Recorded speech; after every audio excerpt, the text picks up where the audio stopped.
प्यारी सास संगीत जी, प्यार से कहना धन निरंकार जी। प्यारी सास संगीत जी, आज का विचार है सतगुरु पर विश्वास। सतगुरु सभी के लिए इस संसार में, इस धरती पर आते हैं। जो इसको पहचान लेता है वह भाग्यशाली होता है। ज्ञान लेने के बाद पहला काम होता है सतगुरु पर विश्वास। जितनी देर इंसान ज्ञान प्राप्त करके आत्मचिंतन नहीं करता, उतनी देर विश्वास वाली भावना उजागर नहीं होती। विश्वास सत्संग करने पर ही पता होता है।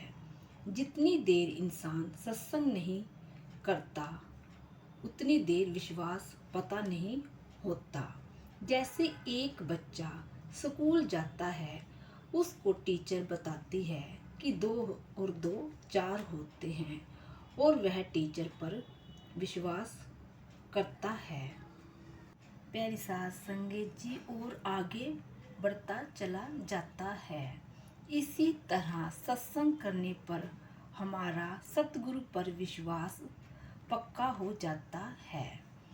जिस इंसान के पास पूर्ण विश्वास है वह सच के रास्ते पर आगे बढ़ता चला जाता है।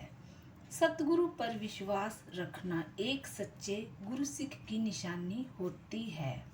जैसे ईसा मसीह बताते हैं कि अगर हम सतगुरु पर सरसों के दाने जितना भी विश्वास है तो बड़ी से बड़ी मुश्किल भी हल हो जाती है। जो महात्मा रत्ती भर भी गुरु पर विश्वास रखता है, उसको सतगुरु हर खुशी प्रदान करता है। इसी बात शाही गुरु अमर शाह जी हमेशा सतगुरु के वचनों पर चलते हुए जिंदगी व्यतीत की। अगर गुरु ने दिन कहा तो दिन, अगर रात कही तो रात है। सतगुरु पर जितना विश्वास गुरु सिख करता है, उतना ही सतगुरु को नज़दीक महसूस करता जाता है। अगर पूर्ण अवतारवाणी में भी लिखा है, ऐदे ते विश्वास लेकर ऐसी दा ध्यान लगाओ। कहे अवतार गुरु को तक के तू ही तू कहंदे जाओ। प्यारी सात संगत जी, हमें अपने सतगुरु पर पक्का विश्वास होना चाहिए। सतगुरु कह रहे हैं, प्यारी सात संगत जी, सतगुरु बाबा गुरबचन सिंह के समय की बात है। सत्संग का प्रोग्राम चल रहा था, मौसम भी खराब था। महापुरुष बाबा जी से पूछने लगे कि बाबा जी, संत समागम में बारिश आएगी? तो बाबा जी ने कहा, नहीं, बारिश नहीं आएगी। प्यारी सात संगत जी, सत्संग शुरू हुआ, अचानक बारिश होने लगी। महापुरुषों ने अपने छाते ऊपर उठा लिए। सत्संग खत्म होने के बाद एक महापुरुष ने बाबा जी से पूछा कि बाबा जी, आप तो कहते थे कि बारिश नहीं आएगी, अगर हम छाते ना लाते तो हम भीग जाते। तो बाबा जी ने कहा कि तुम्हें मेरी बातों पर विश्वास ही नहीं था।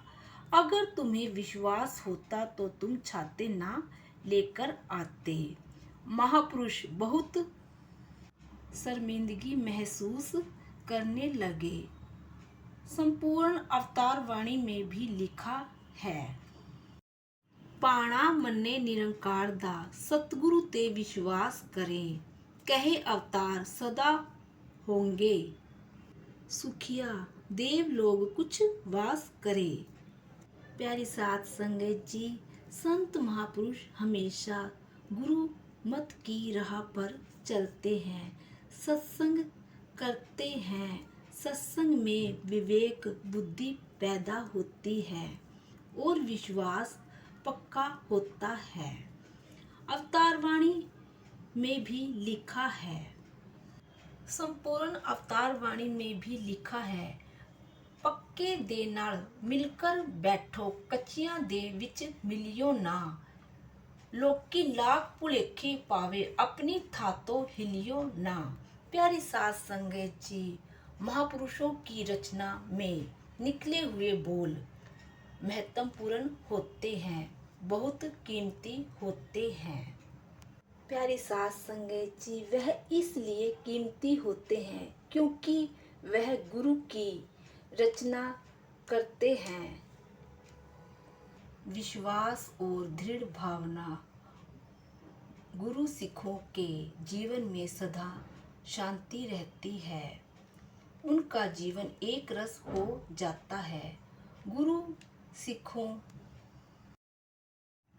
गुरु के विश्वासी भक्तों को कहा जाता है, यही असल गुरु सिख कहलाता है, जो गुरु के आसरा अनुसार चलता है। गुरु सिख मीठा बोलता है। प्यारी साध संगत जी, गुरु सिख निमाणे में रहता है और कभी किसी की निंदा नहीं करता। वह गुरु निरंकार के इश्क में मस्त रहता है। गुरु सिख के मन में अपने पराये का भाव मिट जाता है। गुरु सिख सबके भले में अपना भला समझता है, इसलिए यह सबका भला करने में यह लगा रहा है। भगत प्रहलाद के मन में विश्वास था कि मेरे सतगुरु ने मेरा बाल भी बाका नहीं होने देना। प्यारी साध संगत जी, जिन ही भक्तों ने गुरु पर शुरू से ही विश्वास किया, वह सच के मार्ग पर आगे बढ़ते चले गए।